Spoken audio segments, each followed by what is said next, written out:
Ah, hello. It's been a while since I've seen you, haven't it? Guess that snowstorm blocked you in a little bit, huh? Yeah, all those people having psychotic breaks in the area, I noticed that. But I was able to find you here. After all, we can't let our discussions end so soon. I can't just tell you about one legacy. That would be a grave misunderstanding. It wouldn't tell you everything you need to know. Luckily, I'm here to keep you entertained. So let's talk about the second legacy I'm going to discuss. I was never good at saying the name. Galateans, I want to call them. Galateans. Yeah, I'll call them that. Galateans. Um, Never good at pronouncing Greek words like that. They are, they are very interesting. They are kind of interesting in my opinion. A little bit annoying, but very interesting. Their whole gimmick is that they're not unlike you, actually. You and the Frankensteins.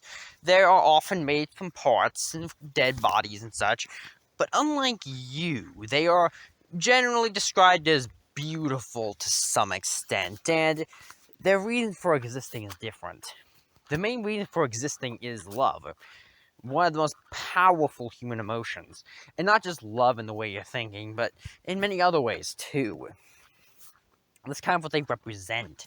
They're always made out of love, but not always good and pure. Not like in the same way. Think love can just as easily be twisted into a horrible, dark mockery of itself, rather than the pure and ennobling thing it can be.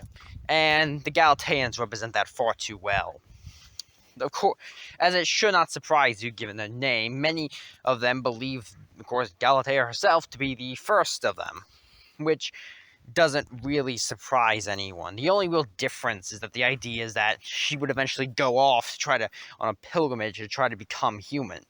No one really knows if she succeeded in that. Just that they hope. So as you can say, now a lot of them end up embodying love in the way you think would, a very sexual kind of thing, often to at least some extent. Of course, based on culture and humans and just what the individual thinks, what you could describe as a loving person can also be quite different, not always in the way you're thinking. So get your head out of the gutters a little bit here, just for a moment. It could be the love of a child, the love of an elder, a love of a friend. Many things can end up representing them. Of course, I will not deny to you, it is almost certainly, almost always the love of, well, a spouse or a loved one that way.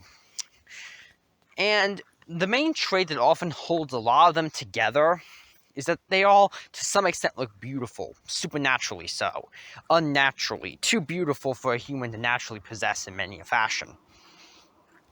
It's kind of what connects them in many ways, though they're often more of it. Unlike many Prometheans like yourself or the created, depending on how you want to call yourselves, love is honestly one of those things that's very hard for a lot of you to understand sometimes, or at least get on a human level. The Galateans don't have that problem. They get it to at least some extent. And they're often willing to help other lineages talk about it and understand it, and I'm just going to have to be honest with you here. Some of them are completely like that, and it can make talking to them a bit annoying, I'm not going to lie. At least from my personal experience on that last front.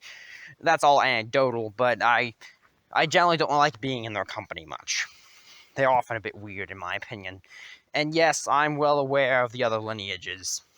I just find them a bit uncomfortable to be around. But that's a personal gripe. Now, the main traits, as far as supernatural things that are unique to them, they are, of course, often, their main trait is that they get, once again, they look pretty good, but they also have another trait. Beyond this, them looking very pretty, or otherwise good looking, that can, obviously has the effects it does, but they have another trait. The other trait is that they can inspire people to do something.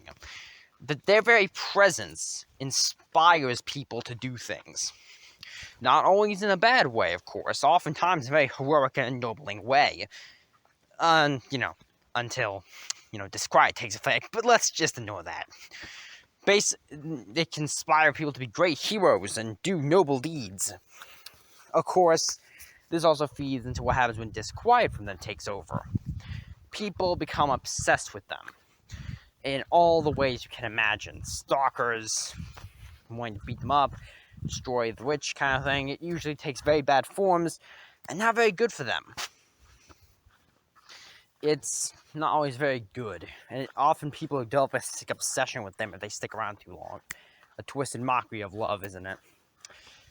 But yeah, they're an interesting legacy in their own right, and I would hesitate to say anything bad about them. Well, I actually will say a lot of bad things about them, but do not mistake them for just pretty Frankensteins. They have a bit more going on than that. Yeah, but that's all I have to say on them for now. Next time, we'll cover another legacy. I'll see you then.